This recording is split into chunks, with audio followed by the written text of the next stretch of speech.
As far back as I can remember, I always wanted to be a gangster. You're listening to 91 Reasons, a journey into the twisted landscape of pop culture. Keep your hands and arms inside the podcast at all times. And now, the voice, Jeff Tucker.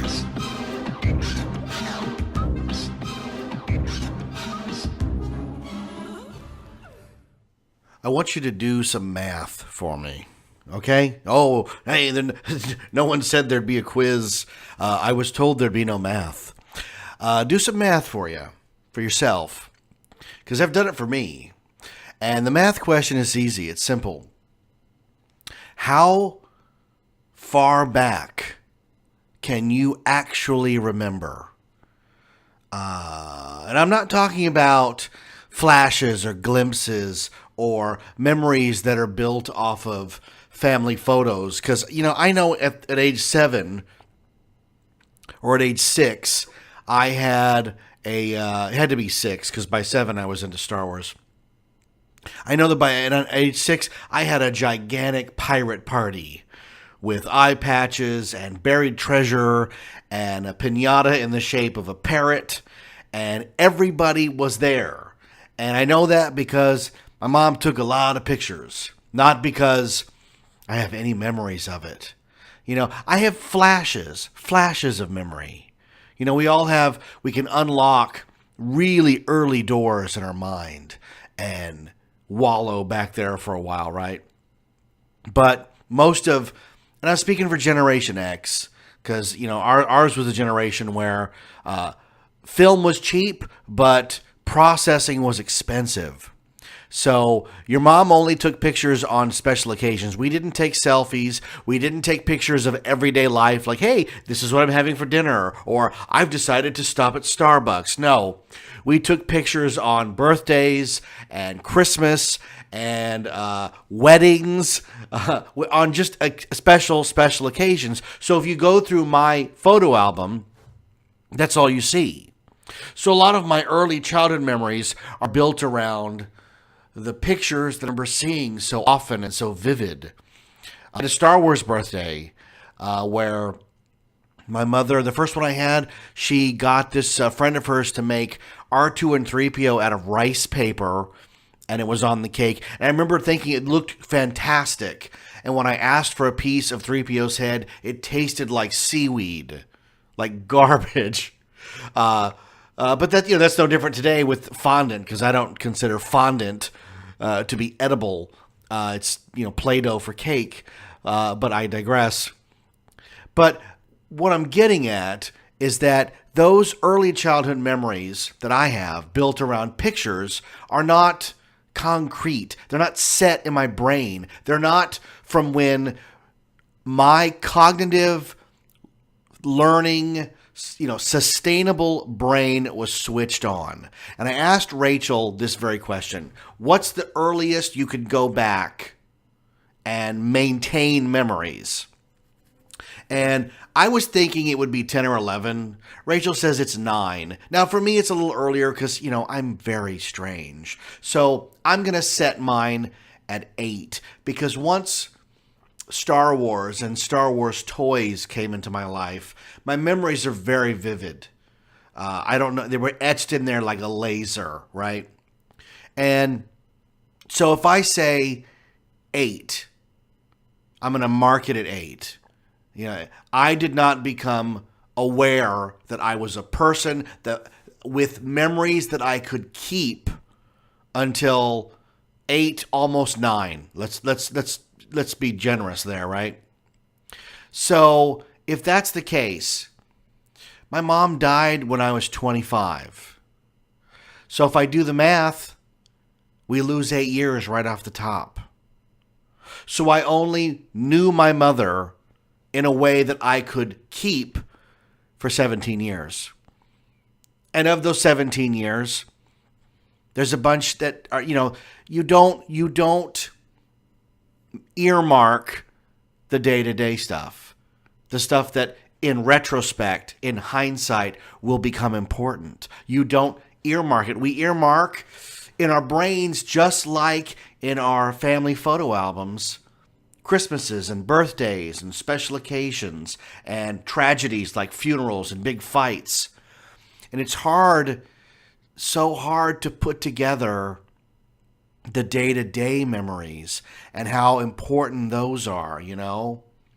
Was there any greater memory as a kid than opening your lunchbox and finding like really good food for school? I know that seems so weird now, but as a kid, I remember I had the first lunchbox I ever had was Happy Days, and as soon as Star Wars came out, I only had Star Wars lunchboxes. I still have them.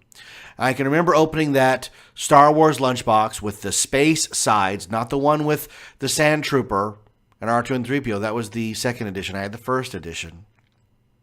Opening it up and finding, I normally got a jelly sandwich, grape jelly sandwich, no peanut butter, just grape jelly, some sort of Hostess cake snack, a baggie of chips of some sort, and then a thermos of water because I didn't really drink milk. And even though I saw some kids would always have a thermos full of soup, that wasn't my mother's speed. It was either water or something like grape juice. And we used to go to back to school night, and some of the other kids would come up, and there'd be that crosstalk, you know, that banter. And the other mother would go, "Oh, you're Jeffrey's mother. We hear about your lunches all the time." Because, you know, most kids got a bologna sandwich and a carton of milk. And my mother, you know, because she was a working mom, she went the extra step to make the lunches feel like, you know, like she was there. You know, and that's the stuff that we tend to forget. You know, that just sitting around. I mean, how many memories do you have of just sitting around watching TV? You know, sure, I remember it vividly. My mother waking me up for the Princess Diana and Charles wedding, which is on at like 3 or 4 in the morning. You know, and getting a hot cocoa and sitting down to the TV to watch it live. But like, do I remember sitting down and watching Family Ties with her? Yeah, occasionally I do. You know, I've tried to cement as many memories in my brain as possible. But the sobering idea that I only really had 17 or less than 17 years with my mom, like that hit me the other day. Like, we're not supposed to examine our lives that deeply, are we? Nobody ever examines their life that deeply and then comes out of the stupor going, "Oh, my life is better." Instead, you always emerge from it going, "God, I wish I'd played Grand Theft Auto instead of doing that." So, 17 years. 17 years for someone who meant, you know, the world to me, and I lost at age 25. You know, that's sobering, man. And the reason I bring it up is I have a brother, and I've not talked about my brother much on the show. But he was over the other day. I actually see more of him now than I think I ever have, for reasons that we'll get into. And I was doing that math with him going, what's the first memories I have of my brother?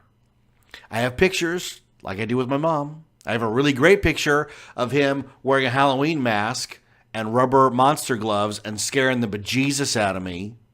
And I really like that picture.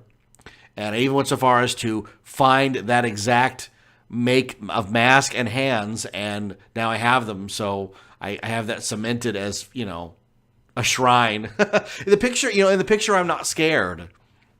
But I can remember the mask and the hands making such an impact on me that all he had to do was mention he was going to get the mask, and I would drop in terror. Which, it's just so funny, right? So, if I do the math with my brother, I probably don't have any memories of him until 78, 79. I'm 8 years old, almost 9 years old. And Jimmy was born, I'll probably get it wrong because I know he's listening. 63, May 1963. So he was 8 when I was born, but I don't have memories of that relationship until I'm 8 and he's 16 or 17.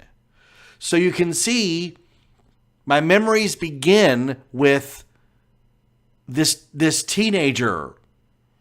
I didn't know him as a kid, the way we don't know our parents as anything other than the age that we begin to know them. My mother would have been 37 when I first thought about, like, I'm going to get to know this person and retain all these memories, as opposed to I eat, I sleep, I crap, I eat, I sleep, I cry, that sort of thing. And thinking about my brother, like, the generation gap is totally there. 63 to 71 is an eternity. And Jim grew up, his name is Jim, and this is the one I talked about where I asked permission.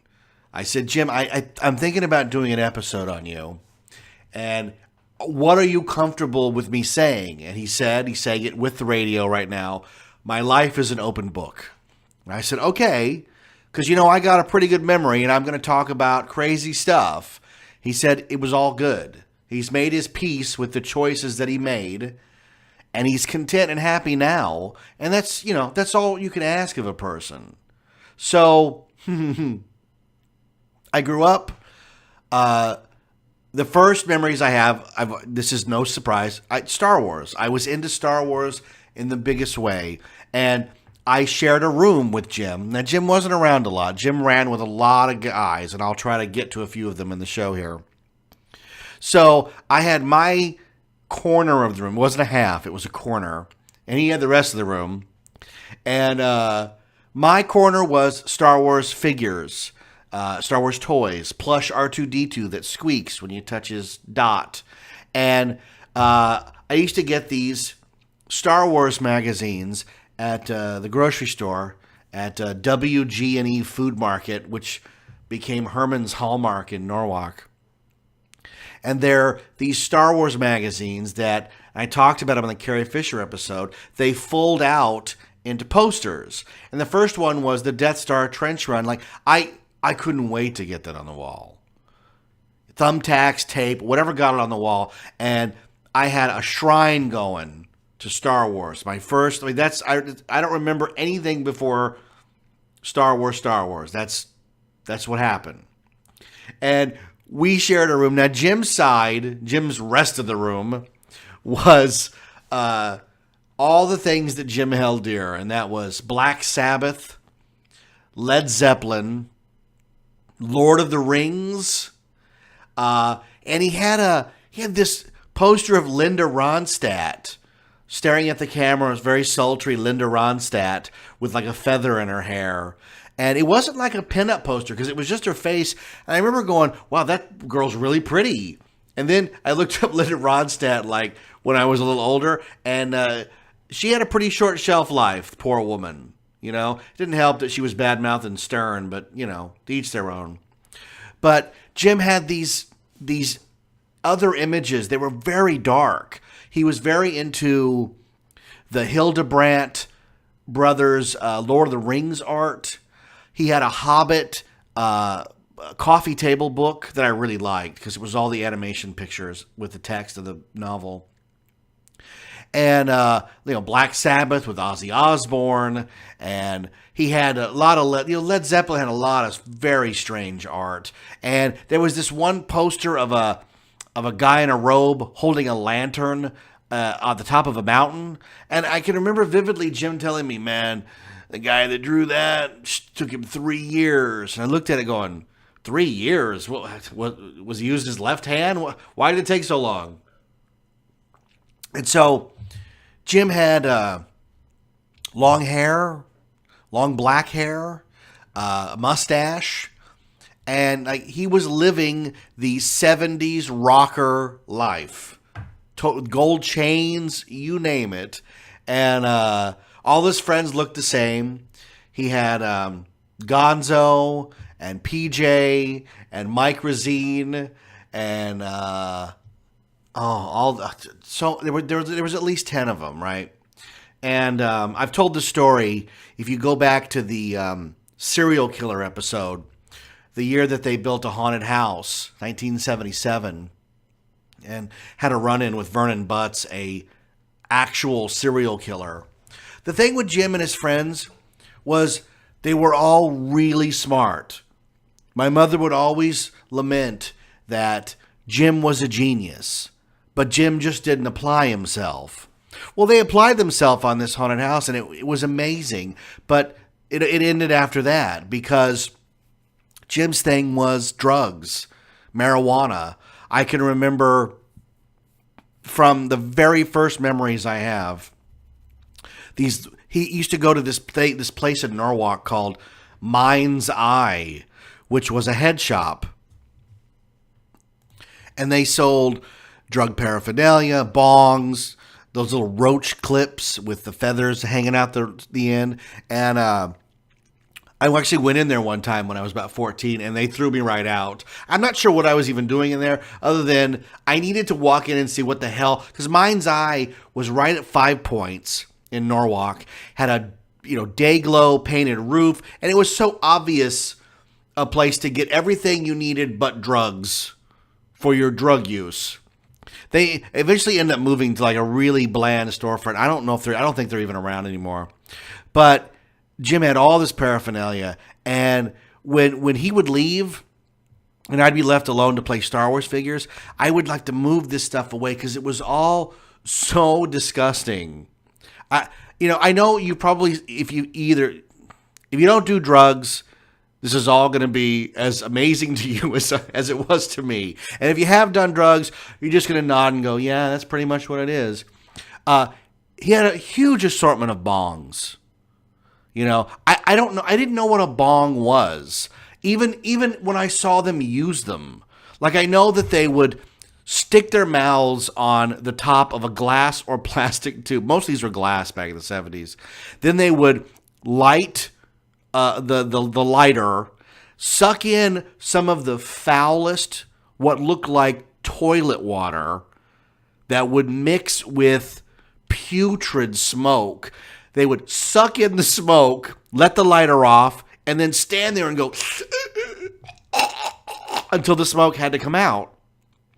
And then they would laugh and talk about how great it was. And I would watch this and just think to myself, there's nothing fun about what they're doing. That doesn't look like any fun at all. They're all sucking on the same disgusting whatever it is. Because, I wouldn't see one on film until Jabba the Hutt in 1983. His water pipe, right? And then they even made a Toya one. But this is earlier than that. So I would watch and they would sit in a ring, and they would pass the bong around. And I would check the bong out after the fact. And it looked like a piece of plumbing. Dingy, dirty, gross. And the next round that they would do, they would pack in the drugs in the little the whole, I don't know what it is, the little holder part, and then light it up and smoke again. And I just remember thinking, I don't see the appeal in that. I don't get it. I wasn't getting the high, so I'm missing part of the experience. I'm only seeing the visceral intake and not the cerebral outcome of it, right? He used to have these wooden boxes. He had so many wooden boxes, and you couldn't open any of them. You probably remember these from the 70s. They were inlaid with like mother of pearl and a lot of braided wood, right? But you had to know that to open them, you had to slide a panel on the back, and then it would open. And inside would be joints, rolling papers, lighters, and for some reason, Jim fancied himself. He didn't need a dealer. He was going to be his own supplier. So that he always had all these seeds, marijuana seeds. And I used to think, you can't, like, even I knew at that young age that this is illicit. This is wrong. Where are you going to grow it? Isn't that every pot person's lament, that it's something you can literally just grow out of the ground, but you can't because you will get caught. So one spring, he planted those seeds in the backyard, and he grew a whole bunch of pot plants. And he used to tell my mom there was a Canadian maple leaf. Like, he had all the shirts with the marijuana leaf on it, you know, the trucker hat, the gold marijuana leaves. And my mother would go, "What are you doing wearing that? What is that?" "It's a Canadian maple leaf, Ma." And you know what? To her credit, she just was like, "Okay, it's a Canadian maple leaf." You know, she knew he was full of crap. He knew he was full of crap. And both of them went their separate ways thinking they'd got one over on the other for whatever reason. But the marijuana plants grew in the backyard, a lot of them. My mother used to grow mint. Like, her big thing was she grew mint, and then we would use it like in tea and stuff. Like real mint leaves.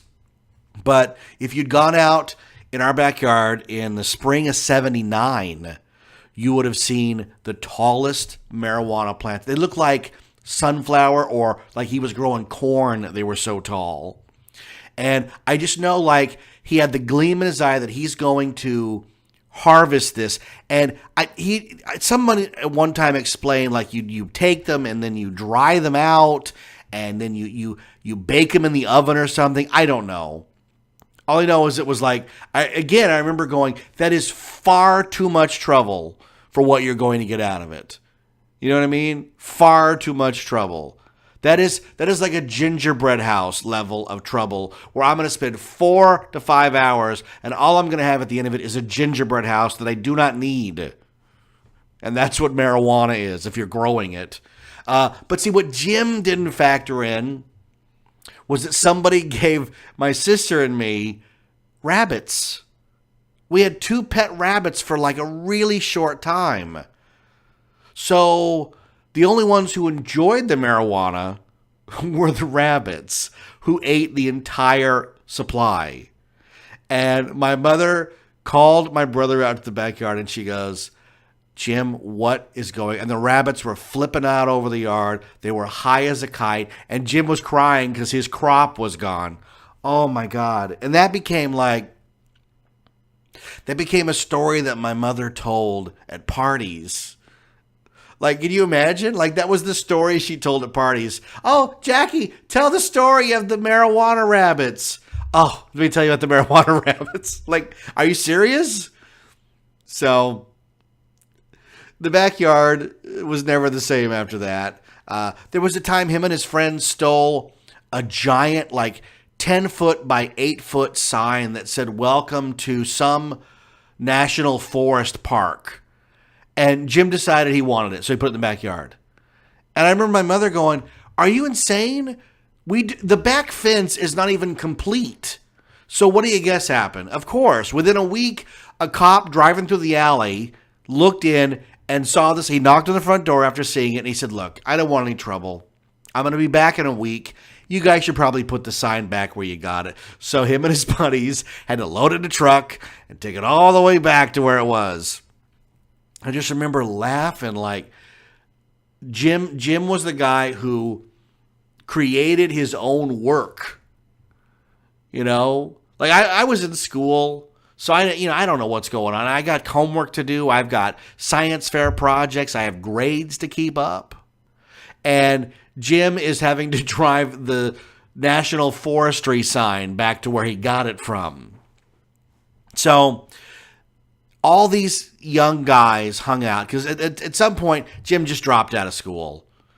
He had this girlfriend named Donna for a while, and Donna was as crazy as he was. And Donna had an even crazier brother named Russell. And I had, this is going to sound so crazy. It has to be real. So I had a closet where it was built into the wall, 2 doors, open it up, you hang all your clothes, and then above it, a second closet where you could put, like, I was a kid. That's where I put all my board games and stuff, right? So Russell's having a fight with his mom one day, and Russell takes all the board games out and gets in there, closes it up, and says he's moving in. And Russell proceeded to stay in the closet like all day. And I said, you're just going to live there? This is my new home. But, and then finally, like, I think his mom had to drag him out physically to keep him from living in the closet above the closet. Oh my God. Christmas time, we'd have, it looked like a Led Zeppelin reunion. You ever seen Almost Famous? That's kind of like what every day at my house looked like, with all these long-haired rocker guys. And, my mom, if you know anything about my mom from this show, she was a raging codependent. And anybody who needed a place to stay or needed dinner or needed anything, she provided it for them. We had a rotating cast of characters who lived at the house at one point or another. Like, she took everybody in. And I've lamented that it made for a chaotic home life. And then when I went to my mom's funeral, she filled an entire church and then some, standing room only. There were people ringed around the back because they couldn't find a seat. And I looked out and was like, I could see every person that my mother had touched, every life that she had been a part of. And it was only then that I got why she did it. Those lessons you only learn through age. But my mother was so giving, and these kids needed, so she gave the house and food and whatever. Even when they were insane. There was a guy, Mike Razine. And Mike Razine was famous for one thing and one thing only. And most of these guys were. Mike Razine's fame was, you remember bubble lights? Like, these were things you put on your Christmas tree that they lit up, and they had a candle-shaped piece of glass, hollow, full of oil. And the light would heat the oil up so that the oil bubbled. This was like state-of-the-art 1975.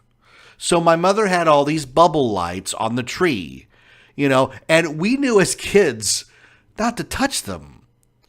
The oil only bubbled because it was really hot. So Mike Razine is famous because he opened one while it was bubbling, and the damn thing blew up in his face. Glass, oil. Oh my God. That's the kind of thing you never live down. You never live that down. So Mike Razine, and here I am, no joke, 40 plus years later, still talking about the time he blew his face up on a bubble light. Jim had a friend named, his name was John Jimenez, but he was affectionately known as Gonzo. Gonzo was a big guy, big Hispanic guy, very pleasant, friendly, one of the guys you would classify as a big teddy bear. And John's thing was, John liked to eat. Now, my mother would always keep plenty of food in the house for all these teenagers. And they would announce that they were going to eat by saying it was time to grind. We're going to go grind. I just thought that that's what you did. I mean, for years I thought grinding was, the term for eating. You going to grind some? Yeah, I'm going to grind it. I'm going to grind it. And this went on for, they would be eating and going, I'm grinding. Are you grinding? Oh, we're totally grinding. Like it just went on and on and on. And then I haven't gotten to how Jim talked. But I'll get that after Gonzo. So Gonzo's thing, other than grinding, was he had this fascination with this old lady who lived 2 doors down. Her name was Joan Lerner, and she was probably in her late 60s, early 70s. Now, Joan was a big deal because Joan had a daughter named Nell, and why I remember any of this is beyond me. Nell was the first lesbian we had ever met. Nell was a woman who looked like a man.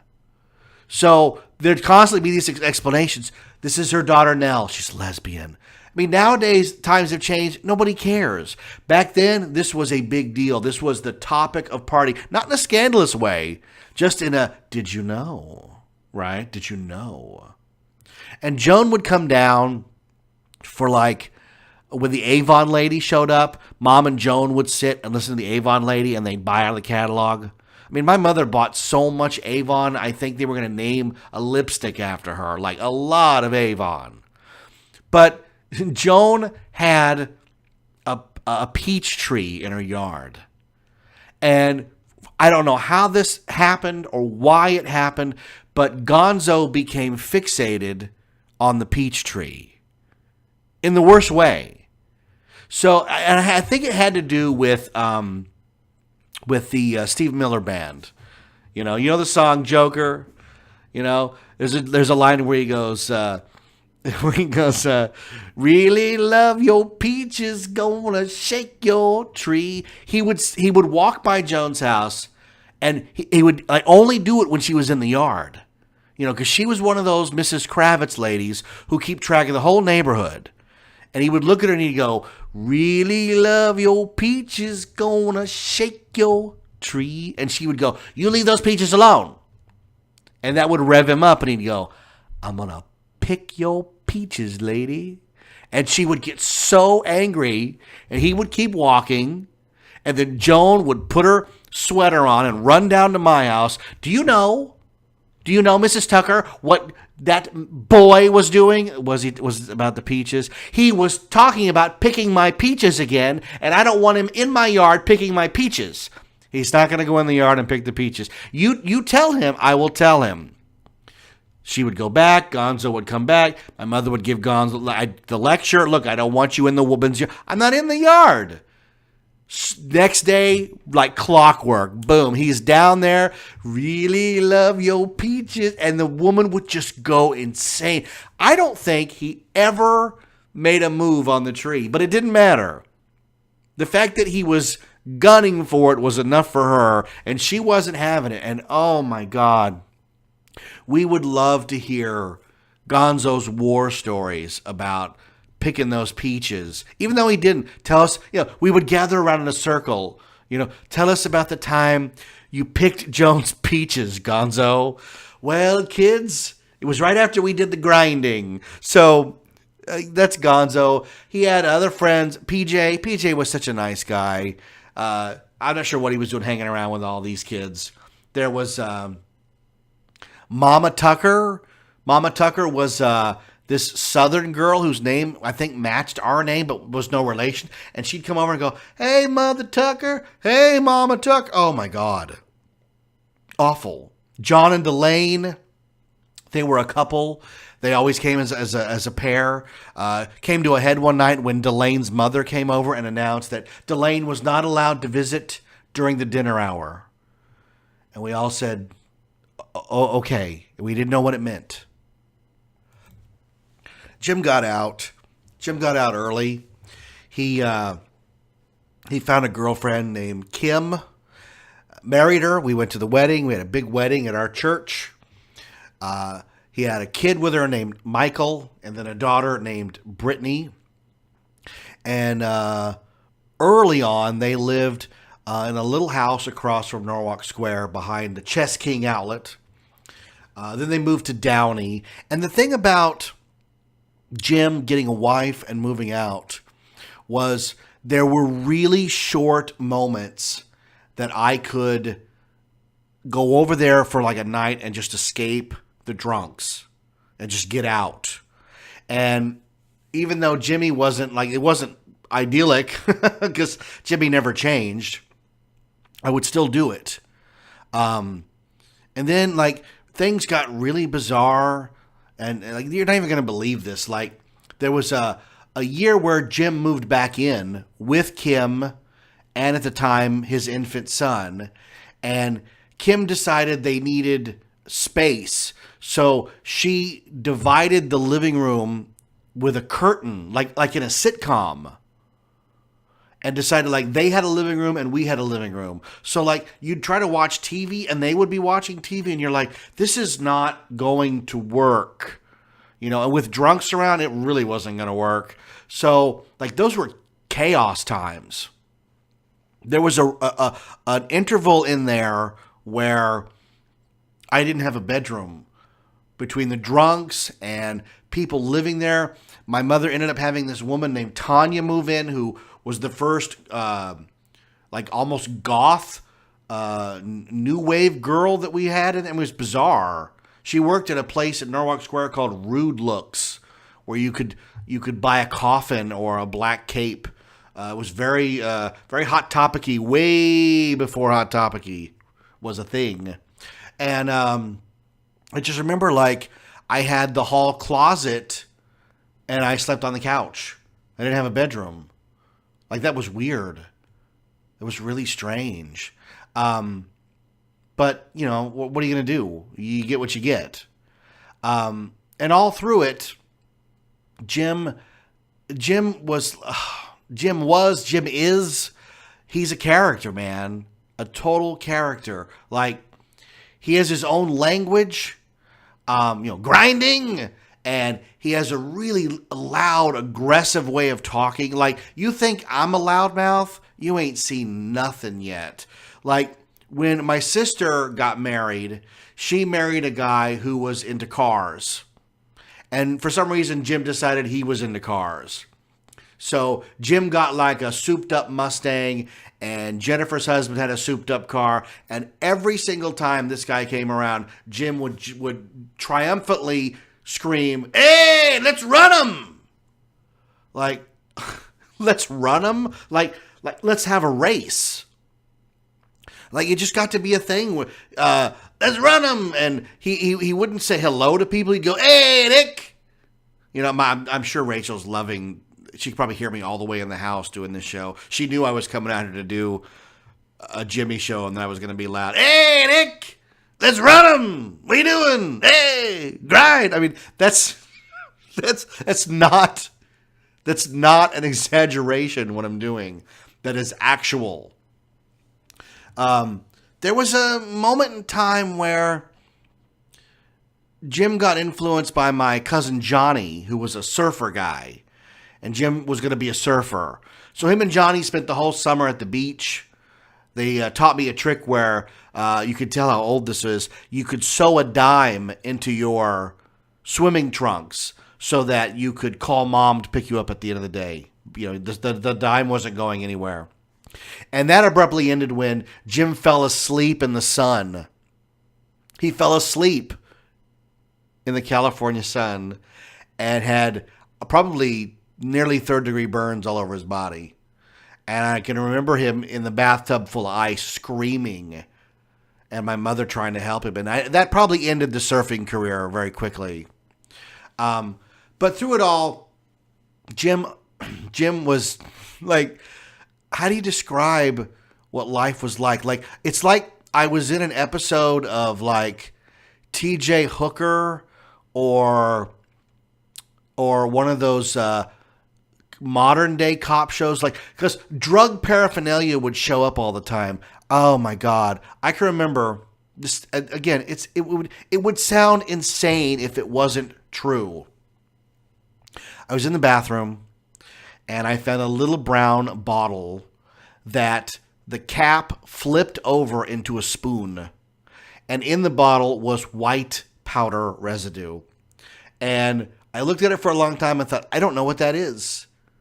And I remember, like, from TV, you take it and you rub it on your gums.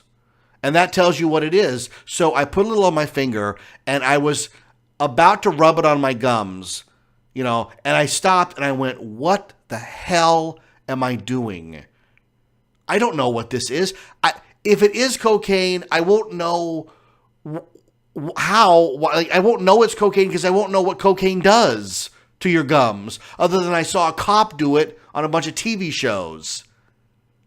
So I just put it back where it came from. I was like, I'm not going to deal with that. Another time, and this is a little later, Jim let me borrow his car, and on his rearview mirror, he had these little tiny stickers of Mickey Mouse as the Sorcerer's Apprentice. And they were really cool.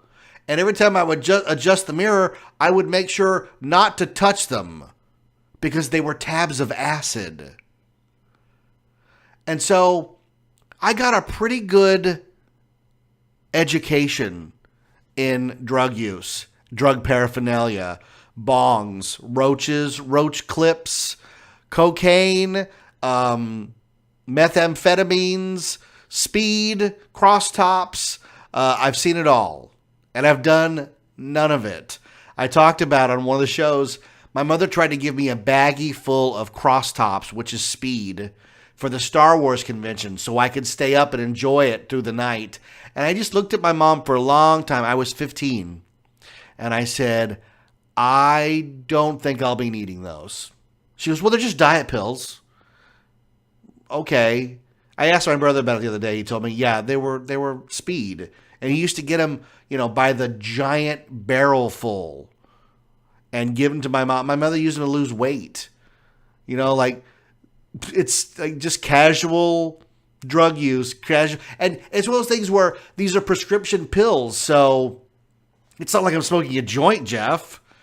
And you know what? It goes a long way to explaining why I don't do any of that stuff. I don't drink. I don't do drugs. I don't have any desire to know what that is. I've seen it all, folks. I have seen it. I have seen withdrawals. I've seen people zone out. I've seen people flying on acid. I have seen people choking on bongs, and it's not for me. So, what can you say about a small-time drug user, except that eventually Jimmy had a lot of cash. And we discovered he was dealing drugs. He was getting them from somewhere, and he was selling them. And, cops back in the day, we're talking 88, 89. Jimmy would know the exact date. They didn't really care about the casual drug user. The war on drugs wasn't about them at that point. The war on drugs was about the dealers. So if you were a dealer, even if you were a small-time dealer, which is what Jimmy was, the cops were very interested in you. So yeah, we got a visit from Lakewood PD. Why Lakewood when we were in Norwalk? I have no idea. Again, that's a story for Jimmy to tell. But Lakewood PD showed up. His name was Sergeant Massey, and he wanted Jimmy bad. He wanted to make an example out of Jim. So my mother took him aside, Jim, and she begged him, you've got to stop. The cops are into you, they're onto you, and they're not going to stop till you are in jail. Like serious jail. Not a slap on the wrist, not a fine, not probation, prison. And Jimmy was a smart guy, but he wasn't smart enough to get out of the drug trade.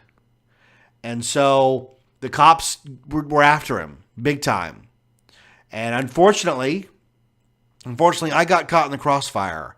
And what happened was Mom and Berg went on vacation somewhere. I thought they had gone to Hawaii, but Jimmy told me the other day they went to like South Dakota or something.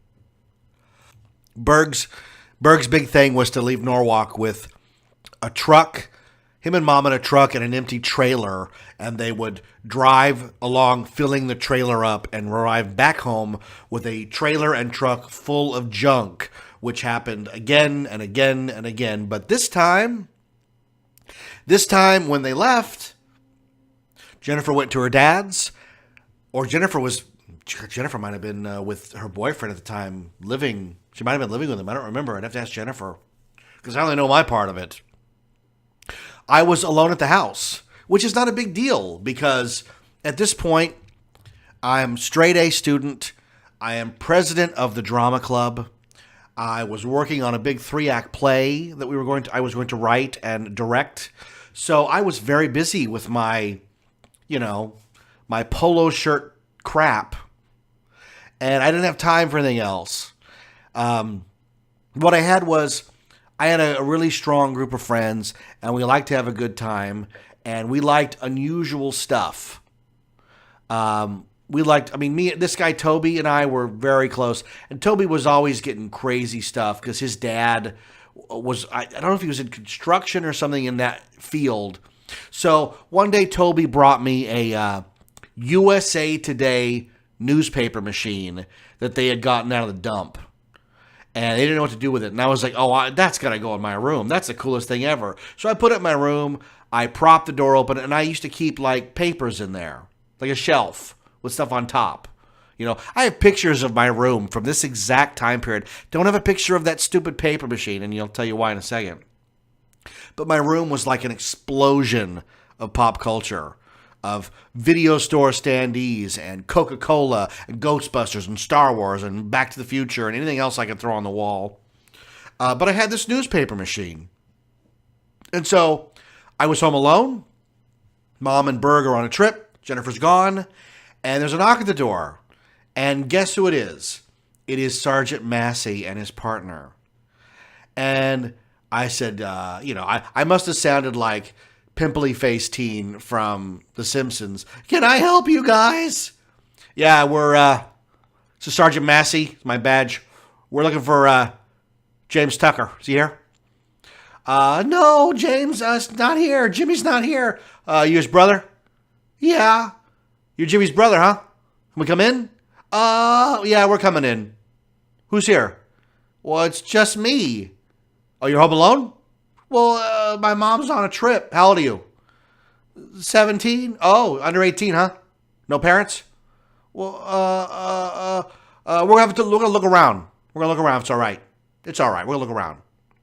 So they just came in, and they began to look around. And they didn't find Jimmy because he wasn't there. What they found was that stupid newspaper machine. What's this?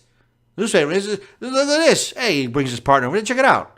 Well, check it out. I know I'm doing like a New York cop thing, but it's memory, so it's a little weird. I don't remember what Massey sounded like. Well, I remember what he said. He said, "This looks stolen." This stolen? No, my friend. Listen, it's stolen. I tell you what. You're under 18. There's no parents here. We're looking for Jimmy. And so I tell you what. We're going to come back in about an hour. And if Jimmy ain't here, we're going to take you to juvenile hall because you're here alone and you need guidance. And so they left. And I remember freaking the F out. I was a kid. I never got in trouble. I never did anything bad. I never got drunk. I never went to parties. I never got picked up by the cops. Squeaky clean. And this freaked me out. They're going to take me to juvenile hall. And there's no cell phones. I can't call my mom. I don't know where she's at. The first call I made was to Toby. I said, Toby, get over here with your truck right now. I want this newspaper machine out of my house. The cops were just here. They're going to take me to jail. And Toby's like, what? So Toby's there in 5 minutes. We take the paper machine, and suddenly the whole day's becoming like the end of Goodfellas, where I know there are helicopters overhead, and they're coming to get me, and the music's playing loud, and I take the newspaper machine, and we put it on a truck, and we drove it 2 blocks to an empty field, and we just threw it in the empty field. Bang, bang, bang, it fell. And I drove back to the house, and I tried to find Jimmy, and I got Jimmy on the phone at some point, and I said, look, Jimmy, you got to come to the house. Why? I need you here in like an hour, okay? Can you just come to the house? All right. So Jimmy's on his way to the house.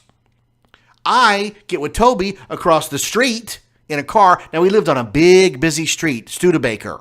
Not in the neighborhood. We lived on the main drag. So sitting across the street, across 4 lanes, nobody knows nothing, who I am, nothing. I'm not connected to the house at all. Jimmy comes over. I see him go in the house. A few minutes later, there come the cops. They knock on the door. They try it. It's open. They go in. And, we're just watching. It's like watching a TV show. Eventually, they found Jimmy hiding in a closet. And they dragged him out. And they arrested him. And when my mom called, eventually, I said, Ma, you got to come back. You got to come back now. They arrested Jimmy. And she's screaming, "Oh my God, what happened?" I said, "Well, what do you think?" It was Sergeant Massey. He was going to take me to jail. He ended up taking Jimmy to jail. Mother cuts her trip short. She comes roaring back into town, and Jimmy is on trial, and they are painting him as a drug kingpin. Drug kingpin. And I didn't go to any of the proceedings. At that point, because I had been threatened with juvenile hall and made to feel like I myself was a criminal, I said, look, I'm done. I want nothing to do with Jimmy anymore. I'm done. It's nothing but misery, and it's a misery that I'm not going to be a party to. You know, this is the guy who used to come to my play rehearsals and then ask me about the girls. Who's that girl? That's Laura. Laura, yeah. She's like 16. That's all right. I'm 16. I said, Jim, no. This is the guy who came on one day and said he was the manager of Stryper. Remember Stryper, the heavy metal Christian band? For like a week and a half, he was their manager. Like, Jim was all over the place. And then suddenly Jim was in jail. They sentenced him to multi-years in prison. And it was pretty sobering for my mom. You know, she kept a pretty good face about it, but she must have just wanted to die, you know. And this is nothing Jimmy doesn't know, because Mom eventually made peace with it, because my mother's love for her children was without any stipulations.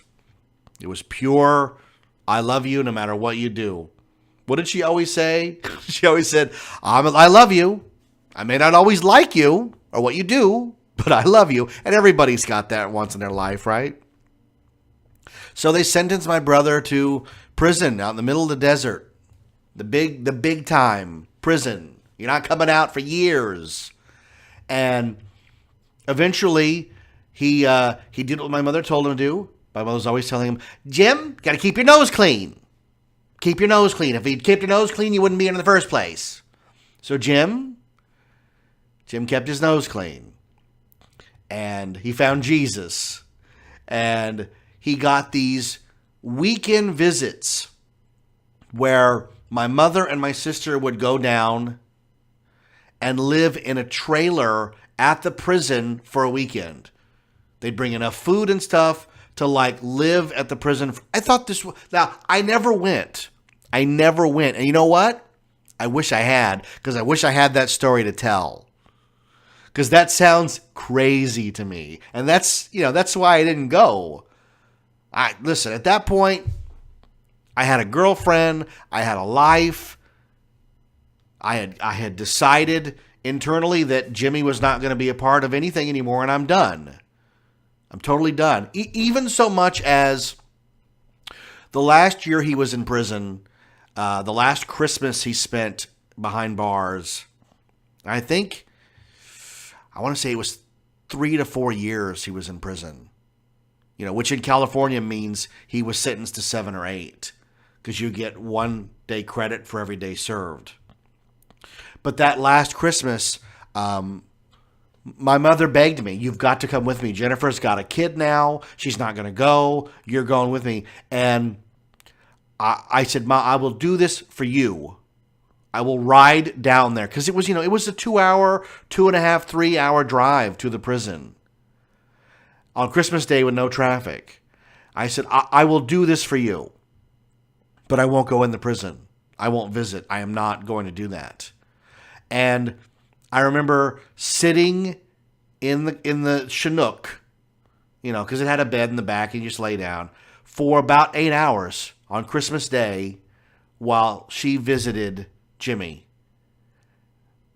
Before cell phones, I might have had a Game Boy. I don't remember, but that was the one thing I did for her, right?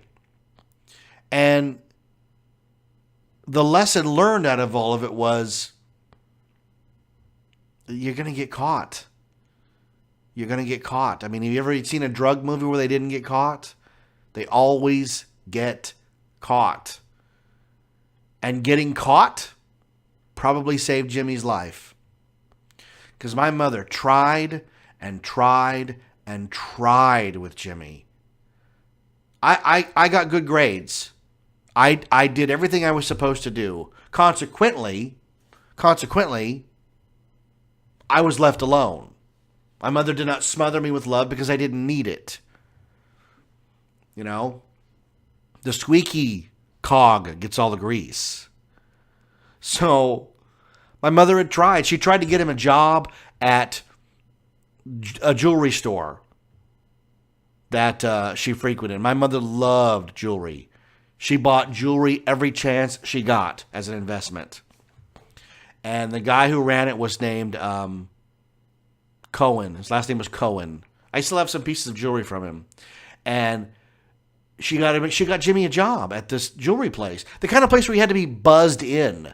You know, they had a security gate to be buzzed in. You couldn't just walk in the jewelry store. And Cohen was going to train Jimmy to be a jeweler. A world-class jeweler. Like, that's a trade. That's a trade you got to go to school for. My mother had arranged it so that he was going to get it for free. So, of course, he was caught stealing from the till and fired. He got a job at Big G Market in Bellflower. My mother was so proud. Big G Market. You know, he had the little brown apron. I think he even had the feather duster in his back pocket, like the grocer's grocer. Till he got caught stealing out of the till. Right? Do you see a pattern here? So, where else was this going to end up? He was either going to end up in the coroner's office, which was a pretty close thing when you listen to the serial killer episode. If he hadn't gone with his girlfriend Donna to Vernon Butt's house, Jimmy would have ended up with an ice pick in his ear. It was either going to be that or it was going to be jail, and he got jail. And you know what? Jail did it for him. He found Jesus, and he even fell in love with a woman who worked at the jail. And when he got out of the jail, we all met her, and he married her. And he moved in to the house, the beach house that I'm coming. That episode's coming. You won't believe those people and that period, as if things could get any weirder with my life. But I remember my mom telling me, Jimmy's getting out of jail. And I had matured enough that I wasn't angry anymore. It had been years. I wasn't angry anymore. I just knew, like, Jimmy's going to have to find his own way without me. So I baked him a cake that looked just like a get out of jail free card. The orange icing, rich Uncle Pennybags getting booted out of the door. It looked just like it. I have a picture somewhere. I'd love to find that. And that was like my peace offering. And when he got married, I stood next to him when he got married to the woman that he met in prison. And even though he was never the brother from the movies. He was never going to stand up to bullies for me. He was never going to do any of that. But he was family. And we only had a few years before Mom died. And that was kind of like, what's going to happen? Mom was the glue that held the family together. And I've talked about it on the show. Moving my mother's casket from the viewing area of the church to the hearse, knowing that she was, at that moment, they were driving her to be cremated. And this is the last moment I'm going to have with her physical form, was the hardest thing I have ever done. I cried my eyes out moving that coffin. Saying goodbye is one thing. Saying goodbye forever is quite another. And I remember my brother looked at my sister and me and he said, we have to figure out a way to remain family. Or we're done. And life intercedes. I started having kids. My sister had kids. Jim married into a family that had a bunch of kids. And even though life marches on, you have waves. To me, it's like waves of time. And there are moments where I see Jim quite a bit and moments that I don't. And you know what? That's fine. What's fascinating is that though we have never sat down together and mapped it out, he sells on eBay the same way that I do. I think we learned it from our mom. Our mom taught us collectibles are money, and it's a way to put food on the table when you have no other option. I do it as a side job. He does it full time. God bless him. I don't know how he does it. I couldn't do it full time. But like I said, he wasn't going to beat up the bullies. Truth be told, he was the bully. Remember those Star Wars posters I hung on the wall? Jim delighted in turning on the swamp cooler and watching them get ripped off the wall, to where I would have to scotch tape them back up, and he would just turn, and that swamp cooler would go boo, and then all the posters would go off the wall, and then the door would slam because of the air pressure. It's so funny, the things you can remember.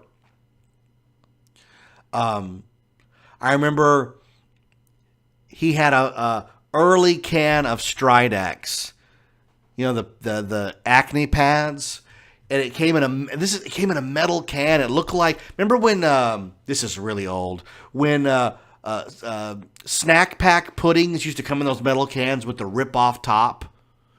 One time I licked the rip off top, the sharp one. I thought my mom was going to faint.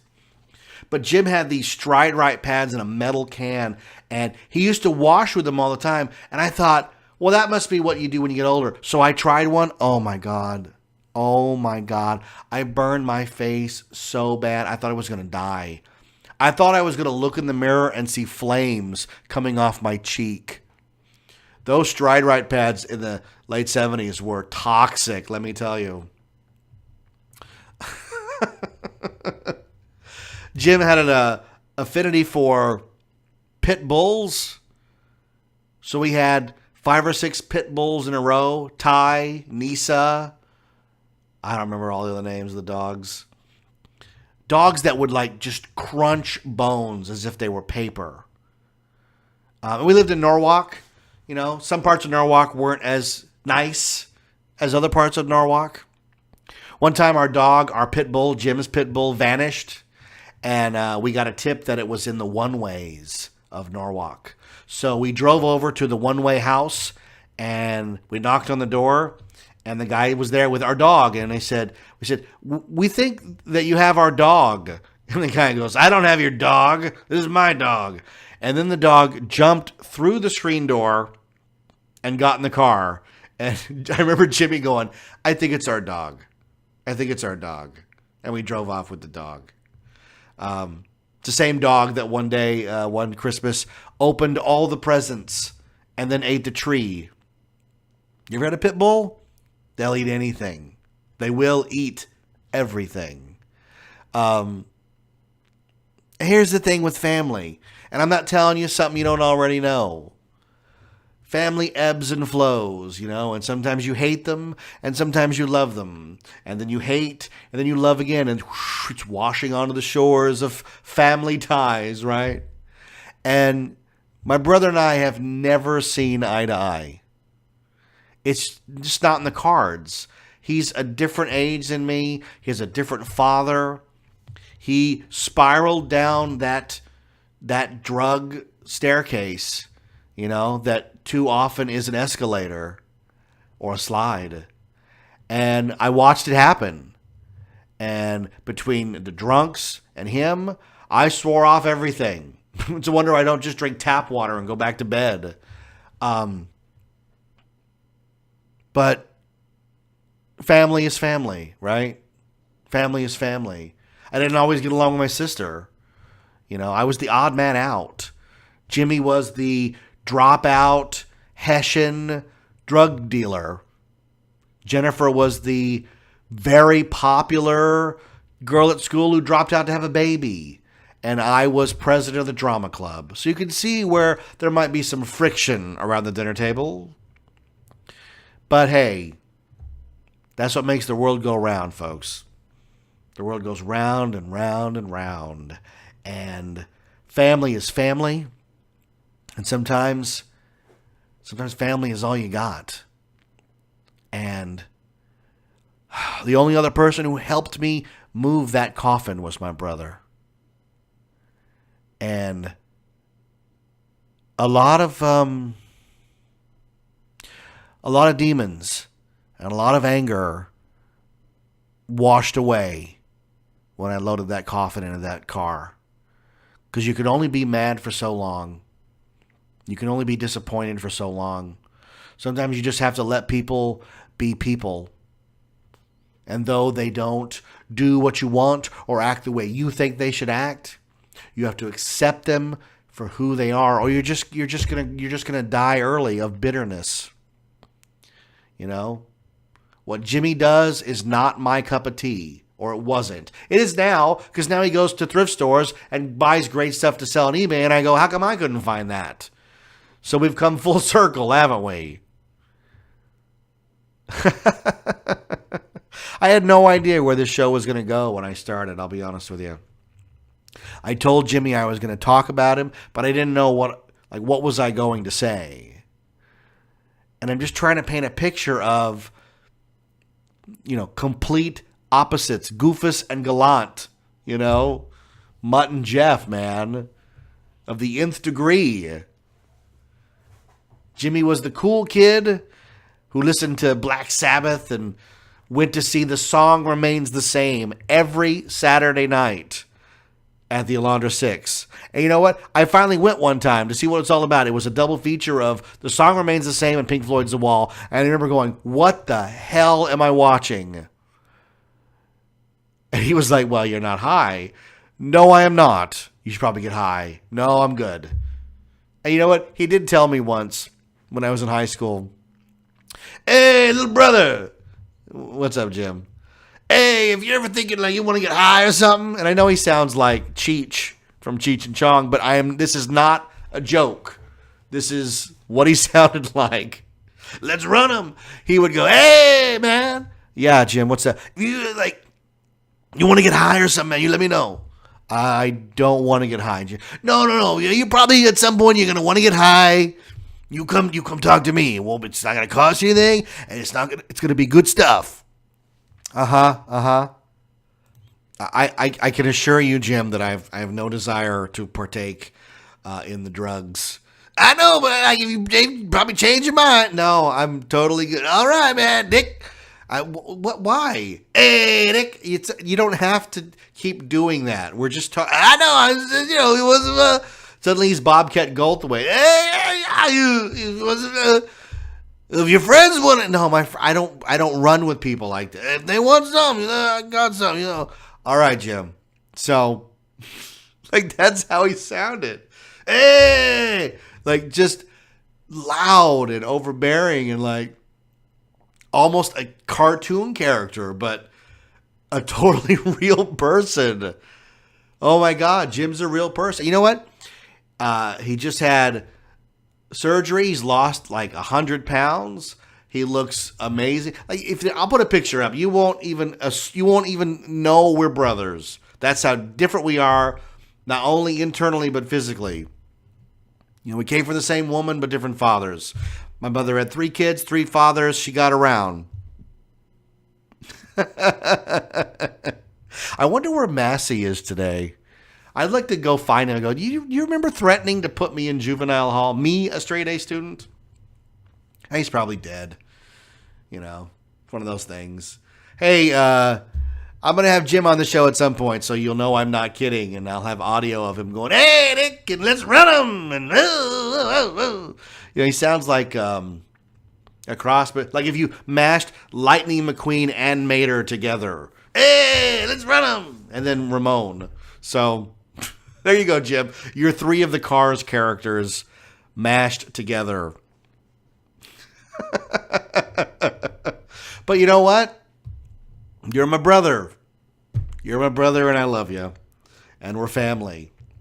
And you owe me 25 Star Wars posters that you ripped off the wall again and again and again. And I put a stop to it at the Princess Leia one. Because the Princess Leia slave one, I hung up with giant nails and tape so it wouldn't come off. Didn't even occur to me to get a frame. Like, I'm just a kid.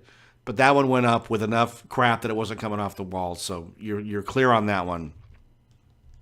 All right. You have a clearer picture now of more of where I come from, folks, and more of the craziness that I endured growing up? Because when I tell it, man, it sure don't sound true, but I assure you that it is. Well, thanks for tuning in, and hope you survive the holidays. My new book, The Ice Temple, is available on Amazon.com. I'm even working with a guy right now on an audio book of it, which that's exciting. So I'll let you know more about that as it happens. The Don Berg cartoon should be done any day now. I cannot wait for that to be finished, that I can show that to you guys. Check out our Facebook page. If you have any questions about Jim, let me know on our Facebook page. Again, he'll be on the show at some point, and if you have questions for Jim, let me know. I will ask him, and I'll make him do all the voices. And I know somewhere in heaven, Joan is living on a cloud and protecting her ethereal peach tree from Gonzo. Really love your peaches, gonna shake your tree. And where's Mike Razine? Did he ever survive the bubble incident? I don't know. But I don't know. All right. So thanks for tuning in, folks. Coming up is Comic Excitement, January 14th and 15th at the Los Angeles Convention Center. We will be there. Check it out. Go to just put in Google, Comic Excitement Convention. It comes right up. Tickets are cheap. It's a first-time convention. It's always fun to support that so that it comes back. Coming up in March is the Pinball Expo, the Hall of Fame Pinball Expo in Banning. Oh, my God, I can't wait for that. The 3 years in a row. So much fun. We've got all kinds of stuff coming up. I've got some more crazy shows on the way. It's hard. I can't even describe ridiculousness. But thanks for tuning in. I am Jeff Tucker. I am the voice and the show. You know what, Jim? Why don't you do it? Hey, I do it. All right, come over here. Hey, Dick. No, not hey, Dick. Just do the name of the. Okay, the show is called. What's it? You know, it's right here. It's on all the cups. Oh yeah. 91 Reasons. Hey, Dick. Thanks for listening to 91 Reasons. Please subscribe and leave a review on iTunes. Find us on Facebook. Is anyone even still listening?